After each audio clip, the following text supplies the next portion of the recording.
ओम शांति। 12 जून 2020 प्रातः मुरली। आज बाबा ने कहा, मीठे बच्चे, अभी तुम ईश्वरीय औलाद बने हो। तुम्हारे में कोई आसुरी गुण नहीं होने चाहिए। अपनी उन्नति करनी है, गफलत नहीं करनी है।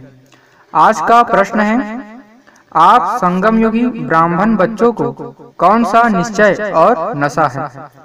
उत्तर है, हम बच्चों को निश्चय और नशा है कि अभी हम ईश्वरीय संप्रदाय के हैं। हम स्वर्गवासी विश्व के मालिक बन रहे हैं। संगम पर हम ट्रांसफर हो रहे हैं। आसुरी औलाद से ईश्वरीय औलाद बन 21 जन्मों के लिए स्वर्गवासी बनते हैं। इससे भारी कोई वस्तु होती नहीं। ओम शांति। बाप बैठ बच्चों को समझाते हैं। अक्सर करके मनुष्य शांति को पसंद करते हैं। घर में अगर बच्चों की खिटखिट है तो अशांति रहती है। अशांति से दुख भासता है, शांति से सुख भासता है। यहाँ तुम बच्चे बैठे हो, तुमको सच्ची शांति है। तुमको कहा गया है, बाप को याद करो, अपने को आत्मा समझो। आत्मा में जो आधा कल्प से अशांति है वह निकलनी है, शांति के सागर बाप को याद करने से। तुमको शांति का वर्षा मिल रहा है, यह भी तुम जानते हो। शांति की दुनिया और अशांति की दुनिया बिल्कुल अलग है। आसुरी दुनिया, ईश्वरीय दुनिया, सतयुग कलयुग किसको कहा जाता है, यह कोई मनुष्य मात्र नहीं जानते। तुम कहेंगे, हम भी नहीं जानते थे। भल कितने भी पोजीशन वाले थे, पैसे वाले को पोजीशन वाला कहा जाता है। गरीब और साहूकार समझ तो सकते हैं ना, वैसे तुम भी समझ सकते हो बरोबर ईश्वरीय औलाद और आसुरी औलाद। अभी तुम मीठे बच्चे समझते हो, हम ईश्वरीय संतान हैं। यह पक्का निश्चय है ना। तुम ब्राह्मण समझते हो, हम ईश्वरीय संप्रदाय स्वर्गवासी विश्व के मालिक बन रहे हैं। हरदम वह खुशी रहनी चाहिए। बहुत थोड़े हैं जो यथार्थ रीति से समझते हैं।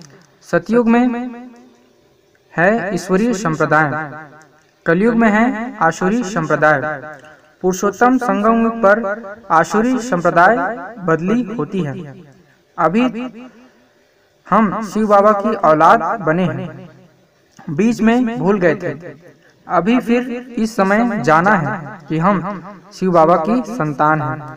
वहाँ सतयुग में कोई अपने को ईश्वरीय औलाद नहीं कहलाता, वहाँ है दैवी औलाद। इनके पहले हम आसुरी औलाद थे, अभी ईश्वरीय औलाद बने हैं। हम ब्राह्मण बिके हैं, रचना है एक बाप की। तुम सब भाई बहन हो और ईश्वरीय औलाद हो। तुम जानते हो बाबा से राज्य मिल रहा है। भविष्य में जाकर हम दैवी स्वराज्य पाएंगे, सुखी होंगे। बरोबर सतयुग है सुख का धाम, कलयुग है दुख धाम। यह सिर्फ तुम संगम युगी ब्राह्मण जानते हो। आत्मा ही ईश्वरीय औलाद है, यह भी जानते हो। बाबा स्वर्ग की स्थापना करते हैं, वह रास्ता है ना। नर्क का क्रिएटर तो नहीं है, उनको कौन याद करेंगे। तुम मीठे मीठे बच्चे जानते हो, बाप स्वर्ग की स्थापना कर रहे हैं। वह हमारा बहुत मीठा बाप है, हमको 21 जन्मों के लिए स्वर्गवासी बनाते हैं। इससे भारी वस्तु कोई होती नहीं, यह समझ रखनी चाहिए। हम ईश्वरीय औलाद हैं तो हमारे में कोई आसुरी अवगुण नहीं होना चाहिए। अपनी उन्नति करनी है, समय बाकी थोड़ा है, इसमें गफलत नहीं करनी चाहिए। भूल न जाओ, देखते हो बाप सम्मुख बैठा है, जिनकी हम औलाद हैं। हम ईश्वर बाप से पढ़ रहे हैं दैवी औलाद बनने के लिए, तो कितनी खुशी होनी चाहिए। बाबा सिर्फ कहते हैं, मुझे याद करो तो विकर्म विनाश हो जाए। बाप आए ही हैं सबको ले जाने, जितना जितना याद करेंगे उतना विकर्म विनाश होंगे। अज्ञान में जैसे कन्या की सगाई होती है तो याद बिल्कुल छप जाती है, बच्चा पैदा हुआ और याद छप जाती है। यह याद तो स्वर्ग में भी छप जाती, नरक में भी छप जाती। बच्चा कहेगा यह हमारा बाप है। अब यह तो है बेहद का बाप, जिससे स्वर्ग का वर्षा मिलता है, तो उनकी याद छप जानी चाहिए। बाप से हम 21 जन्मों का फिर से वर्षा ले रहे हैं। बुद्धि में वर्षा ही याद है। यह भी जानते हो मरना तो सबको है, एक भी रहने का नहीं है। जो भी डियरेस्ट से डियरेस्ट, प्यारा से प्यारा है, सब चले जाएंगे। यह सिर्फ तुम ब्राह्मण ही जानते हो कि यह पुरानी दुनिया अब गई की गई। उसके जाने के पहले पूरा पुरुषार्थ करना है। जबकि ईश्वरी औलाद हैं तो अथाह खुशी होनी चाहिए। बाप कहते रहते हैं बच्चे अपना जीवन हीरे जैसा बनाओ। वह है डीटी वर्ल्ड, यह है डेविल वर्ल्ड। सतयुग में कितना अथाह सुख रहता है वह बाप ही देते हैं। यहाँ तुम बाप के पास आए हो, यहाँ बैठ तो नहीं जाएंगे, ऐसे तो नहीं सब इकट्ठे रहेंगे, क्योंकि बेहद के बच्चे हैं। यहाँ तुम बहुत उमंग से आते हो। हम जाते हैं बेहद के बाप के पास। हम ईश्वरीय औलाद हैं, गॉड फादर के बच्चे हैं, तो हम क्यों ना स्वर्ग में होने चाहिए। गॉड फादर तो स्वर्ग रस्ते हैं ना। अब तुम्हारी बुद्धि में सारे वर्ल्ड की हिस्ट्री ज्योग्राफी है। जानते हो हेवनली गॉड फादर हमको हेवन के लायक बना रहे हैं, कल्प कल्प बाद बनाते हैं। एक भी मनुष्य नहीं जिसको यह पता हो कि हम एक्टर हैं, गॉड फादर के बच्चे। फिर हम दुखी क्यों हैं, आपस में लड़ते क्यों हैं। हम आत्माएं सब ब्रदर्स है ना। ब्रदर्स आपस में कैसे लड़ते रहते हैं, लड़कर खत्म हो जाएंगे। यहाँ हम बाप से वर्षा ले रहे हैं। ब्रदर्स को आपस में कभी लून पानी नहीं होना चाहिए। यहाँ तो बाप से भी लून पानी होते हैं। अच्छे अच्छे बच्चे लून पानी हो जाते हैं। माया कितनी जबरदस्त है। जो अच्छे अच्छे बच्चे हैं वह बाप को याद तो पड़ते हैं। बाप का कितना लव है बच्चों पर। बाप को तो सिवाय बच्चों के और कोई के है नहीं जिसको याद करें। तुम्हारे लिए तो बहुत है। तुम्हारी बुद्धि इधर उधर जाती है, धंधे आदि में भी बुद्धि जाती है। हमारे लिए तो कोई धंधा आदि भी नहीं है। तुम अनेक बच्चों के अनेक धंधे हैं, हमारा तो एक ही धंधा है। हम आए ही हैं बच्चों को स्वर्ग का वारिस बनाने। बेहद के बाप की प्रॉपर्टी सिर्फ तुम बच्चे हो। गॉड फादर है ना, सभी आत्माएं उनकी प्रॉपर्टी है। माया ने छी छी बना दिया है, अब गुल गुल बनाते हैं बाप। बाप कहते हैं मेरे तो तुम ही हो, तुम्हारे ऊपर हमारा मोह भी है। चिट्ठी नहीं लिखते हो तो ऊना हो जाता है। अच्छे अच्छे बच्चों की चिट्ठी नहीं आती है। अच्छे अच्छे बच्चों को एकदम माया खत्म कर देती है। जरूर देह अभिमान है। बाप कहते हैं अपनी खुश खैराफत लिखो। बाबा बच्चों से पूछते हैं बच्चे तुमको माया हैरान तो नहीं करती है। बहादुर बन, माया पर जीत पा रहे हो ना। तुम युद्ध के मैदान में हो ना। कर्मेंद्रियां ऐसा वश करनी चाहिए जो कुछ भी चंचलता न हो। सतयुग में सब कर्मेंद्रियां वश में रहती हैं। कर्मेंद्रियों की कोई चंचलता नहीं होती, न मुख की, न हाथ की, न कान की। कोई भी चंचलता की बात नहीं होती। वहाँ कोई भी गंध की चीज होती नहीं। यहाँ योग बल से कर्मेंद्रियों पर जीत पाते हो।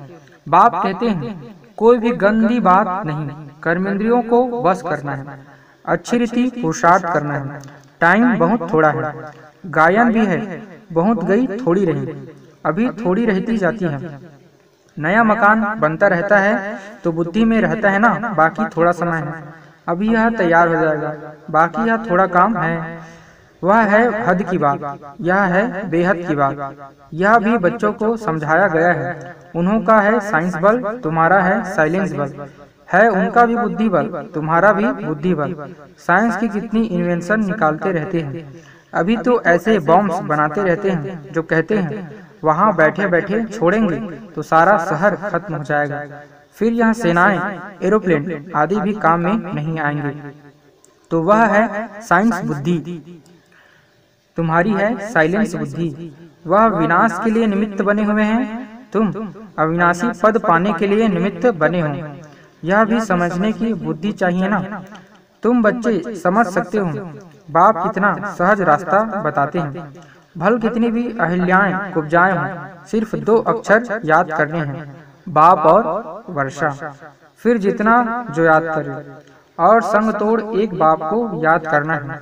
बाप कहते हैं मैं जब अपने घर परम धाम में था तो भक्ति मार्ग में तुम पुकारते थे, बाबा आप आएंगे तो हम सब कुछ कुर्बान करेंगे। यह हुए जैसे करनी घोर। करनी घोर को पुराना सामान दिया जाता है, तुम बाप को क्या देंगे? इनको ब्रह्मा को तो नहीं देते हो ना, इसने भी सब कुछ दे दिया। यह थोड़े ही यहाँ बैठ महल बनाएंगे। यह सब कुछ शिव बाबा के लिए है, उनके डायरेक्शन से कर रहे हैं। वह करण करावन हार है, डायरेक्शन देते रहते हैं। बच्चे कहते हैं बाबा आप हमारे लिए एक ही हो, आपके लिए तो बहुत बच्चे हैं। बाबा फिर कहते हमारे लिए सिर्फ तुम बच्चे हो, तुम्हारे लिए तो बहुत है। कितने देह के संबंधियों की याद रहती है।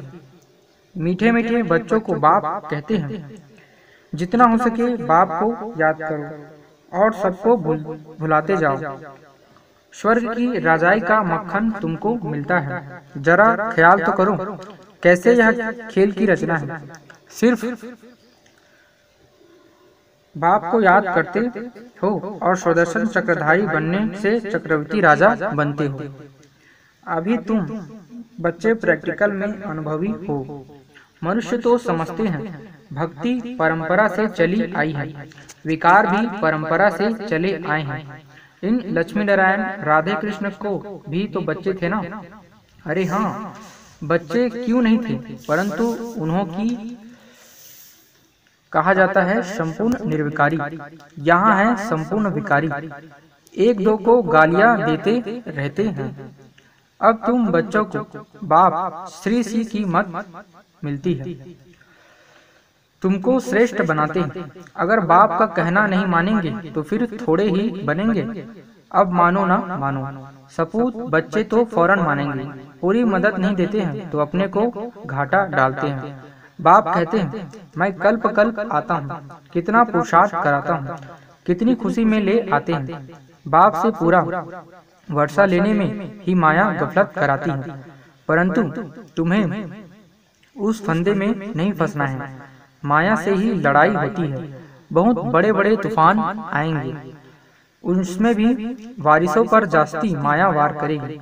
रुस्तम से रुस्तम हो लड़ेगी। जैसे वैद्य दवाई देते हैं तो बीमारी सारी निकल आती है। यहाँ भी मेरे बनेंगे तो फिर सबकी याद आने लग पड़ेगी। तूफान आएंगे, इसमें लाइन क्लियर चाहिए। हम पहले पवित्र थे, फिर आधा कल्प अपवित्र बने, अब फिर वापिस जाना है। बाप कहते हैं मुझे याद करो तो इस योग अग्नि से तुम्हारे विकर्म विनाश होंगे।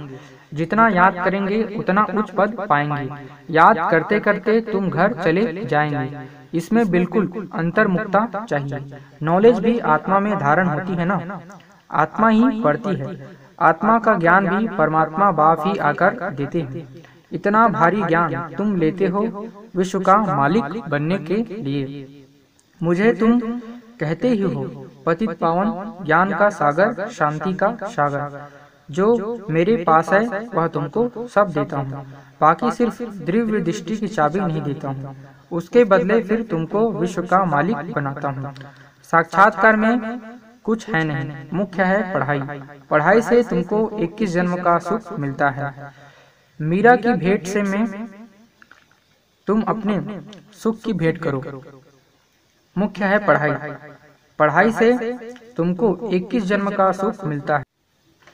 मीरा की भेंट में तुम अपने सुख की भेंट करो, वह तो कलयुग में थी, दीदार किया फिर गया। भक्ति की माला ही अलग है, ज्ञान मार्ग की माला अलग है। रावण की रजाई अलग, तुम्हारी रजाई अलग। उनको दिन उनको रात कहा जाता है।